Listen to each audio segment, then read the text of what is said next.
அன்பர்களே, இறைவன் அடியாரை தடுத்து ஆட்கொள்கிறார் என்பது ஒரு திகைப்புக்குரியது. மாணிக்க வாசகர் ஆர் பெறுவார் அச்சோவே என்று ஊர்த்து நின்றது போல மற்றோர் அடியார் எம் முன்னோர் கடவுளால் தடுத்து ஆட்கொள்ளப்படுவது எவ்வளவு திகைப்பூட்டுகிறது என்பதை நமக்கு உணர்த்துகிறார்.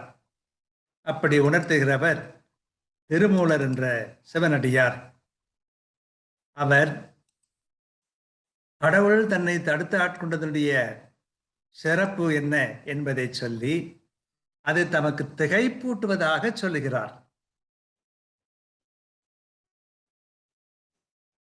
புறமே தெரிந்தேனை, கடவுளுக்கு உகந்த வழியில் வாழாமல் வழியே மாற்று வழிகளிலே சென்று வருவது புறமே தெரிதல்.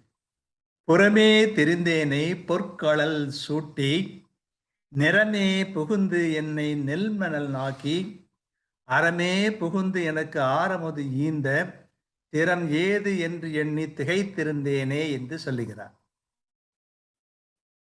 கடவுளுக்கு உகந்த வழியிலே வாழாமல் முத்தினறி அறியாத மூர்க்கரோடு வாழ்ந்தவர் வாழ்க்கை. அப்படி இருந்த என்னை பொற்களல் சூட்டி என்று சொல்வ திருவருளை தந்து தானே வந்து எனக்கு அடியார்க்கு அருள் செய்தான் என்பது போல பொற்களல் சூட்டி நிறமே புகுந்து என் நெஞ்சுக்குள்ளே புகுந்து தானே வந்து அருள் செய்தான், என் உள்ளம் புகுந்து அருள் செய்தான் என்று மாணிக்க வாசகர் சொல்வதை உறுதிப்படுத்துகிற வகையிலே நிறமே புகுந்து என்னை நென்மலனாக்கி,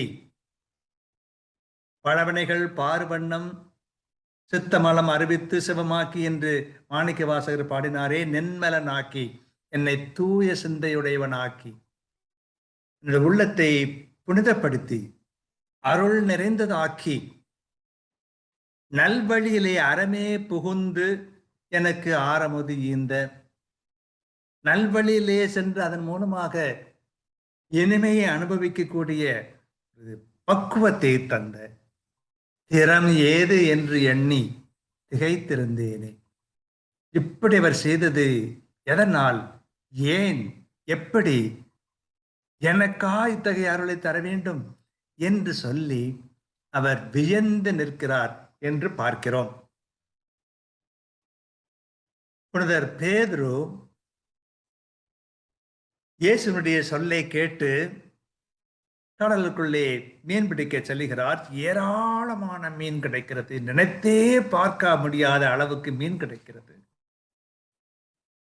அதை பார்த்துவிட்டு ஐயா, என்னவென்று அகன்று போகும், நான் பெரும் பாவி என்று நடுங்கி விடுவார், திகைத்து போவார்.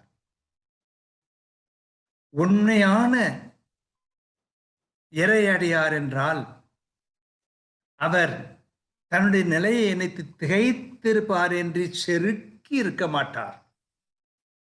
எனக்கு கடவுள் அருள் செய்திருக்கிறார், என்னை பெருமைப்படுத்தி இருக்கிறார், எந்த வகையிலே எந்த பெருமைக்குரியவன் நான். ஆகவே கடவுள் தாமே விரும்பி என்னை தடுத்து ஆட்கொண்டிருக்கிறார்.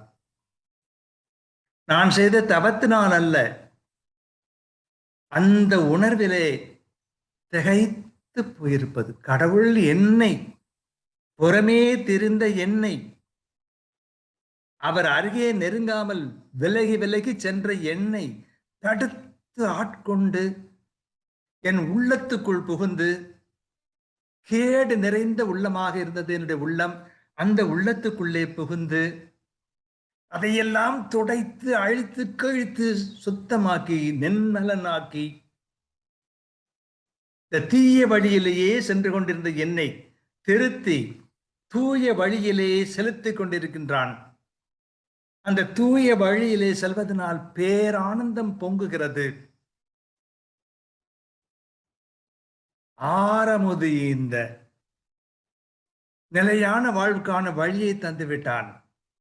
இந்த திறம் இது எப்படி என்று எண்ணி தெரியாமல் நான் திகைத்து போயிருக்கிறேன் என்று திருமூலர் சொல்லுகிறார்.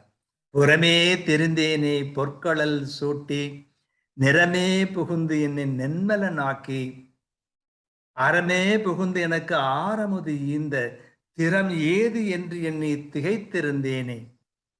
அப்ப இந்த அழைப்பிலே என்னவெல்லாம் செய்கிறார் என்று சொல்லும் பொழுது, புறமே செல்வதை தடுத்து விடுகிறார், தன்னுடைய திருவருளை தருகின்றார், என் உள்ளத்துக்குள்ளே புகுந்து குடியிருக்க தொடங்குகிறார், அந்த உள்ளத்தின் கரையெல்லாம் போக்கி தூய்மையாக்குகின்றார், நல்ல வழியிலே தூய வழியிலே செல்வதற்கான திறமையை ஆற்றலை தருகிறார், அந்த தூய வழியிலே நடப்பதனால் ஆனந்தம் அடைவதற்கான ஒரு பக்குவத்தை தருகிறார். இதெல்லாம் செய்து என்னை ஆட்கொண்டிருக்கிற திறத்தை எண்ணும் போது நான் திகைத்து போயிருக்கிறேன் என்று சொல்லுகிறார். இப்ப இறைவனுடைய அருளை பெற்று அவரால் தடுத்தாட்கொள்ளப்படுவது எத்துணை இனியது, எத்துணை பெரியது, கிடைத்தற்கரிய ஒரு பேரு அல்லவா? அதைவிட இந்த உலகம் தரக்கூடிய பெருமை என்ன இருக்கிறது? இந்த உலகம் தரக்கூடிய பதவி என்ன இருக்கிறது? உலகம் தரக்கூடிய பொருள் செல்வம் என்ன இருக்கிறது? ஒன்றுமில்லை, எல்லாம் குப்பை. அந்த உணர்வோடு வாழ்வதுதான் இறையடியாருக்கு சிறப்பு. வாழ்க.